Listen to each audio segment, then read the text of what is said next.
I'm Lydia Hayes, a Professor of Employment Law with the University of Kent, and in these videos for the Institute of Employment Rights, I'm talking about what's in the political parties' manifestos about the world of work, looking at some hot topics. And the hot topic for this video is low pay and in-work poverty. Now, there was a guy on BBC Question Time a couple of weeks ago who said he was an average earner, and he was earning over £80,000 a year. This is so far off the mark that I thought it was important we start with some of the facts. So if we line up all the people in the UK in paid work, 1 in 6 of those people are not earning enough to be able to cover the cost of living. If we look at the line and we divide it in half, 1/2 of the people in the line are all earning under £25,000 a year. Now, let's make a new line. And in this line go all the people who are in families that are in poverty. And a large majority of those people, 60%, are in families where there is somebody in work, somebody who is trying to earn a living, but their family is still in poverty.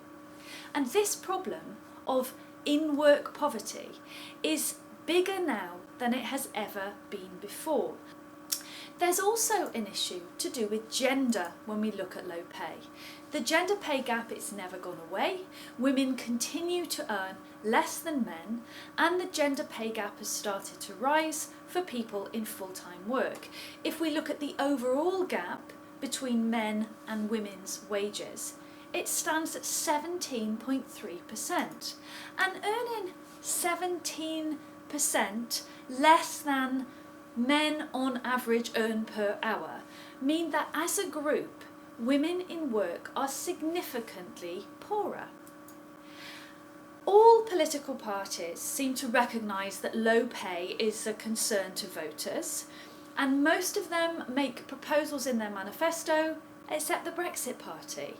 And that surprised me, because they say that they want working class votes, but they haven't got anything to say about low pay, and they're silent on the whole topic of work and wages. Aside from issues to do with minimum wages, which I'll come on to in a bit, I want to talk about some of the more dynamic ideas that are in those manifesto proposals. So first of all, I want to talk about what the Green Party are offering. It's a dynamic policy called the Universal Basic Income Commitment. It means all adults would receive a universal payment from the state. That's an amount which would cover what's considered to be enough for basic needs for all adults. And unlike Social Security, the Universal Basic Income Payment isn't means tested, so you'd get it whether you are working or not. It would be, like the name suggests, universal.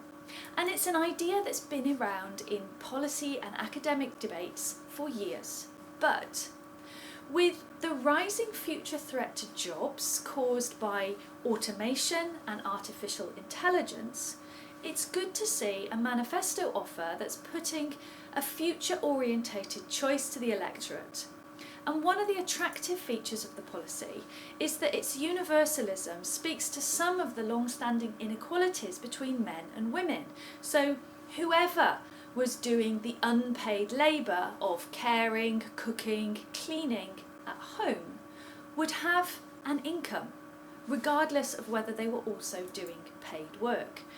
Labour is clearly interested in the idea of the universal basic income, but it's not committing to introduce it. Its commitment in the manifesto is a pilot to see how such a scheme might work in practice. Labour's dynamic policy idea on pay is to introduce sectoral collective bargaining. And this would bring pay setting mechanisms in the UK much more in line with those deployed in European countries. It means a Labour government would help workers and employers negotiate together so that pay and lots of other issues like training, earning differentials, the pay gap between men and women, issues like productivity, that they'd be decided on the basis of bargaining between representatives of workers and employers. The policy suggests that Labour wants to put decision-making power into the hands of those it considers will know what is best for each industry, namely its workers and employers. It means a Labour government would facilitate a system of minimum pay and minimum standards that were tailor-made for each sector by each sector of the economy. Now let's look at issues to do with minimum wage protection. The Green Party, they're pledging to increase the national living wage by a big amount to £12 an hour for all workers from the age of 16.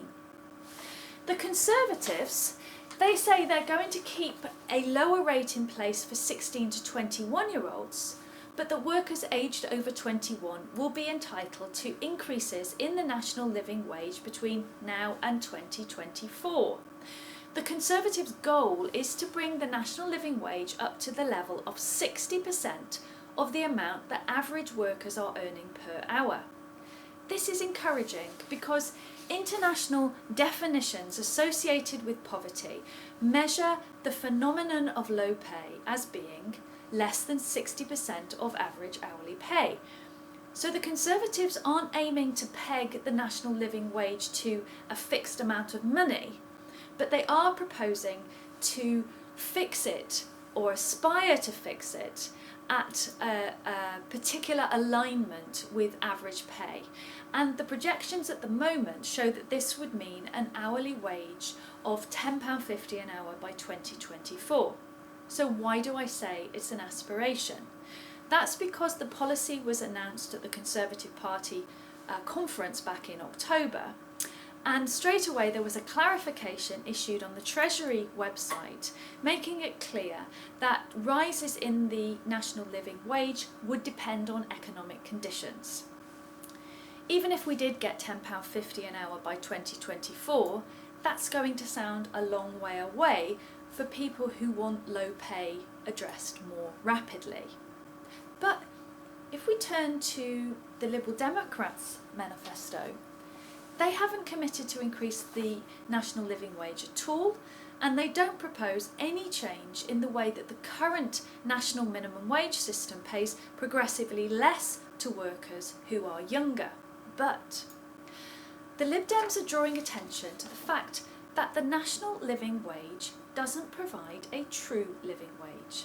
And yes, it is important to remember that the living wage is the name of an idea. The idea that all jobs should provide enough pay per hour to make it possible for a person to enjoy a basic standard of living through work. The living wage is currently calculated to be £9.30 an hour outside of London, and inside London, where living costs are higher, £10.75. The national living wage, however, is the name of a legal minimum pay rate introduced by the Conservatives in 2016. It's currently £8.21 an hour, so you can see it's a lot lower. And the Liberal Democrats are drawing attention to the fact that the national living wage isn't a real living wage. So the Lib Dems are proposing in their manifesto an independent review to consult on how to set a living wage in line with the genuine living wage idea across the economy. It's merely a commitment to explore options, but it is recognition that it should matter whether workers are earning enough to be able to live decently. Labour is proposing to take prompt action on low pay with a £10 an hour minimum wage for all workers of all ages. So it's not as generous as the Green Party's £12 an hour. The £10 rate is a midpoint between the calculation of the true living wage rate outside of London and that inside London. Labour says that the rate will increase in line with the cost of living each year, and that reflects an important principle of the living wage, that increases should be based on what people need to live. So in brief, the Brexit Party, they've got nothing to say about low pay or wages. The minimum wage promise from the Greens appears to be the most generous, but it's a one-off improvement. The Greens have committed to the future based on a universal income payment. The Liberal Democrats, they want a review about how to implement the living wage. The Conservatives, they set out an aspiration for a higher national living wage, which they hope would increase over time. And the Labour Party, promising £10 an hour and more generous than the Greens and the Conservatives, with a promise of annual cost of living increases. Labour also commit to facilitate sectoral collective bargaining. Experts have long been calling for innovative policies in recognition that issues like low pay need solutions that take into account the changing world of work. I hope this video has provided you with a useful overview of how each party is proposing to respond to hopes for better pay into the future.